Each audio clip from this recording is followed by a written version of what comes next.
মুঘল সাম্রাজ্যের ষষ্ঠ শাসক ছিলেন আওরঙ্গজেব। তিনি বাবর, হুমায়ুন, আকবর, জাহাঙ্গীর এবং শাহজাহানের পরে সিংহাসনে বসেন। আওরঙ্গজেব ছিলেন একজন কোরআনের হাফেজ।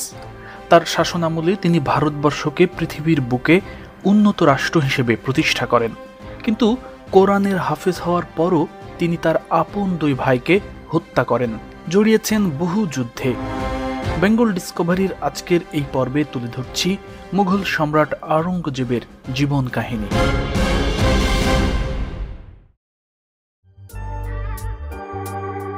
আওরঙ্গজেবের জন্ম ১৬১৮ সালের ৩রা নভেম্বর গুজরাটের দাহোদ এলাকায়। তিনি শাহজাহান মমতাজের তৃতীয় সন্তান।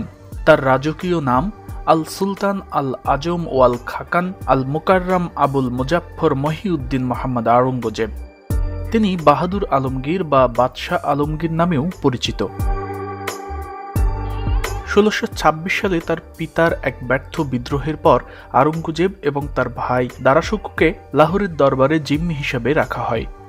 তবে ১৬২৮ সালের ২৮ ফেব্রুয়ারি শাহজাহান নিজেকে সম্রাট হিসেবে ঘোষণা করার পর আওরঙ্গজেব আগ্রার দুর্গে বসবাস শুরু করেন। সেখানে আরবি এবং ফার্সি ভাষায় তিনি শিক্ষা গ্রহণ করেন।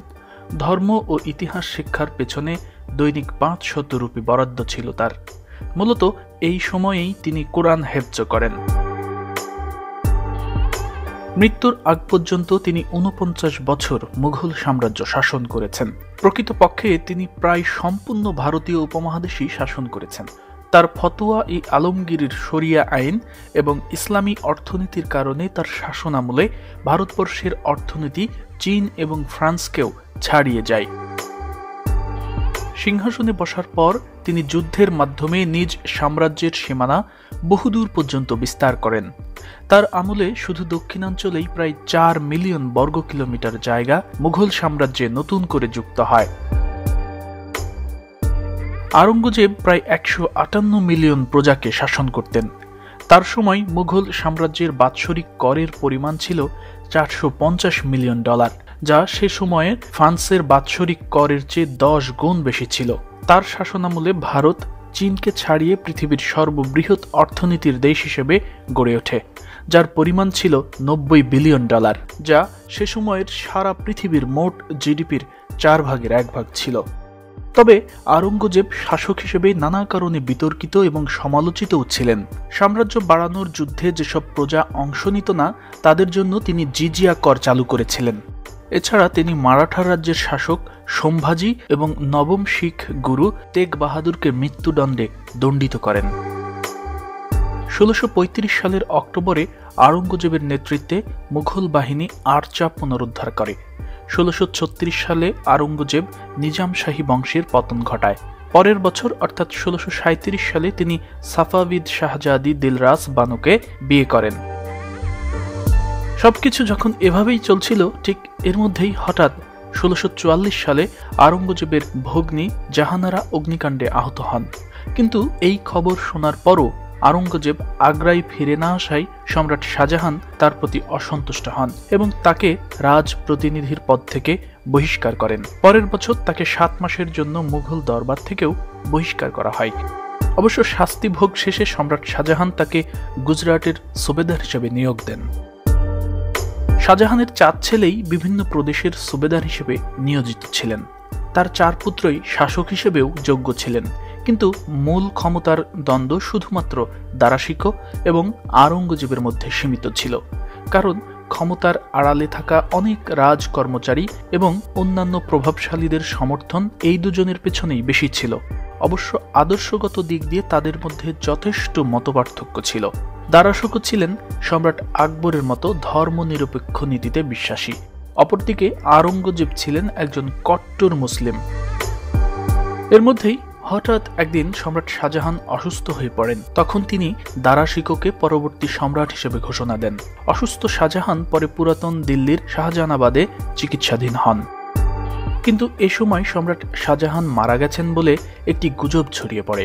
তখন শাহজাহানের অন্য ৩ ছেলে ধারণা করেন ক্ষমতা পাকাপোক্ত করার কৌশল হিসেবে দারাশিকো পিতার মৃত্যুর সংবাদ গোপন করেছেন।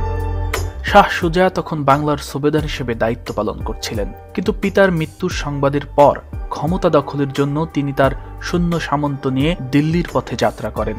এ সময় বেনারসের কাছাকাছি এলাকায় পৌঁছালে দারাশিকোর ছেলে সুলাইমান সুখন এবং রাজা জয় সিং এর বাহিনীর সাথে তাদের যুদ্ধ হয় এবং সুজা ওই যুদ্ধে হেরে যান। ফলে শাহ সুজার সিংহাসনে বসার স্বপ্ন ওখানেই শেষ হয়ে যায়। অন্যদিকে শাহ সুজার মতো দক্ষিণাঞ্চল থেকে আওরঙ্গজেব এবং গুজরাট থেকে শাহজাদা মুরাদ বক্স একইভাবে নিজেদের সৈন্য সামন্ত নিয়ে দিল্লির অভিমুখে যাত্রা করেন।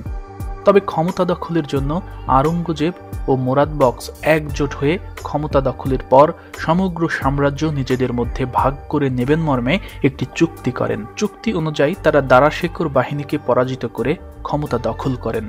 কিন্তু ক্ষমতা দখলের পর আওরঙ্গজেব তার ভাই মুরাদ বক্সের সাথে করা চুক্তি ভঙ্গ করে উল্টো মুরাদ বক্সকে গোয়ালিয়র দুর্গে বন্দী করেন। ভাইয়ে ভাইয়ে যুদ্ধ হয়ে শেষ পর্যন্ত টিকে যান আওরঙ্গজেব। ঠিক এই সময় সম্রাট শাহজাহান সুস্থ হয়ে ফিরে আসেন, কিন্তু তার পিতাকেও তখন বন্দী করেন। 1657 সালের এপ্রিল থেকে শুরু হয় মুঘল সাম্রাজ্যের ষষ্ঠ শাসক আওরঙ্গজেবের শাসনামল। এদিকে বন্দী করে রাখা তার ভাই মুরাদ বক্সের বিরুদ্ধে গুজরাটের এক দেওয়ানকে হত্যার অভিযোগ আনা হয়। পরে 1661 সালের 4 ডিসেম্বর ওই অভিযোগেই মুরাদ বক্সকে মৃত্যুদণ্ডে দণ্ডিত করা হয়, আর আগ্রা দুর্গে বন্দী পিতা শাহজাহান মারা যান 1666 সালে। ক্ষমতা দখলের পর তিনি তার সাম্রাজ্যে শরিয়া আইন চালু করতে সচেষ্ট হন। তিনি নিজেকে শরিয়া আইনের রক্ষক হিসেবে ঘোষণা দেন। তবে তার শাসনামলে ভারতের বস্ত্র শিল্পের ব্যাপক প্রসার ঘটে। সে সময় বিভিন্ন কারখানায় রেশমি কাপড়, সিল্ক এবং অন্যান্য দামি মসলিন প্রস্তুত হতো। এসব কারখানাগুলোই হাজার হাজার মানুষের কর্মসংস্থান হয়েছিল। 1664 সালে আওরঙ্গজেব শায়েস্তা খানকে বাংলার সুবেদার নিয়োগ করেন। শায়েস্তা খান এই এলাকা থেকে পর্তুগিজ এবং আরকানি জলদস্যুদের পরাজিত করেন। 1666 সালে তিনি আরকান রাজার অধিকার থেকে চট্টগ্রাম পুনরুদ্ধার করেন।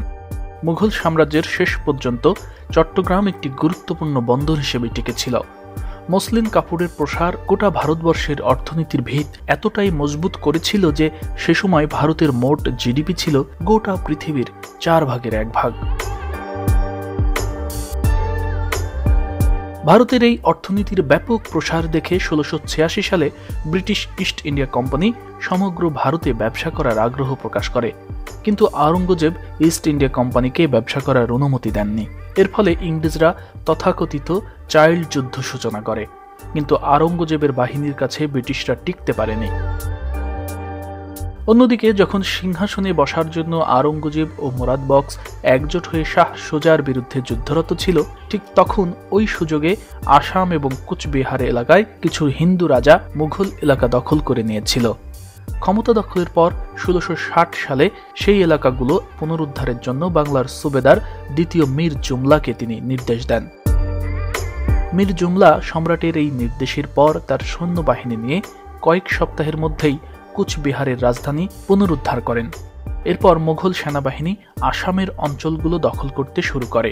মুঘল বাহিনী আসার খবরে সেখানকার রাজা সুদ আমলা পালিয়ে যান, ফলে বিনা রক্তপাতে যুদ্ধ জয় হয়।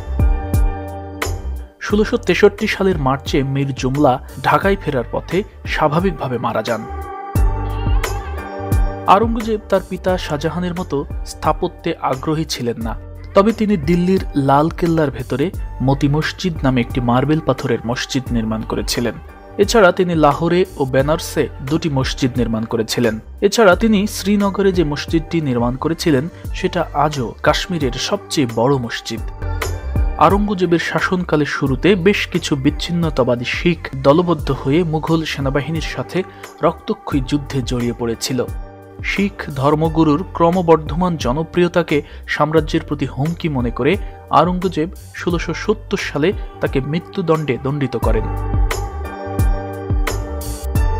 এই ঘটনার 35 বছর পর গুরু তেগ বাহাদুরের পুত্র এবং উত্তরসূরি গুরু গোবিন্দ সিং 1705 সালে জাফরনামা নামে একটি চিঠি সম্রাট আওরঙ্গজেবকে পাঠান।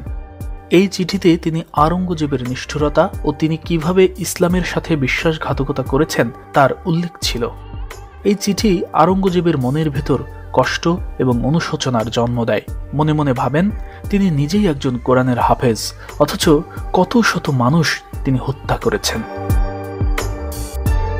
আওরঙ্গজেব ওই চিঠি পাওয়ার পর ধীরে ধীরে অসুস্থ হয়ে পড়েন। 1707 সালের 20 ফেব্রুয়ারি যুদ্ধক্ষেত্রের সামরিক তাঁবুতে 89 বছর বয়সে তিনি মৃত্যুবরণ করেন। কিন্তু মৃত্যুশয্যায় আওরঙ্গজেব চেয়েছিলেন যেন তার মৃত্যুর খবরটি প্রকাশিত না হয়, কারণ তার সন্তানদের মধ্যে সিংহাসনের জন্য লড়াই অবশ্যম্ভাবী ছিল। সম্রাট আওরঙ্গজেবের মৃত্যুর পর মুঘল সাম্রাজ্যের 7ম সম্রাট হিসেবে দায়িত্ব নেন তারই ছেলে মোহাম্মদ আজম শাহ। এই আজম শাহই ঢাকার লালবাগে লালবাগ কেল্লা নির্মাণ কাজ শুরু করেছিলেন, যার পুরোটা দেখভাল করেছেন শায়েস্তা খান। ইতিহাস ঐতিহ্য সংক্রান্ত আমাদের ভিডিও নিয়মিত পেতে বেঙ্গল ডিসকভারি ইউটিউব চ্যানেলটি সাবস্ক্রাইব করুন এবং বেল বাটনটি ক্লিক করে রাখুন, তাহলে আমরা ভিডিও আপলোড করার সঙ্গে সঙ্গে আপনার কাছে একটি নোটিফিকেশন চলে যাবে। মিস করবেন না। বেঙ্গল ডিসকভারির সঙ্গেই থাকুন।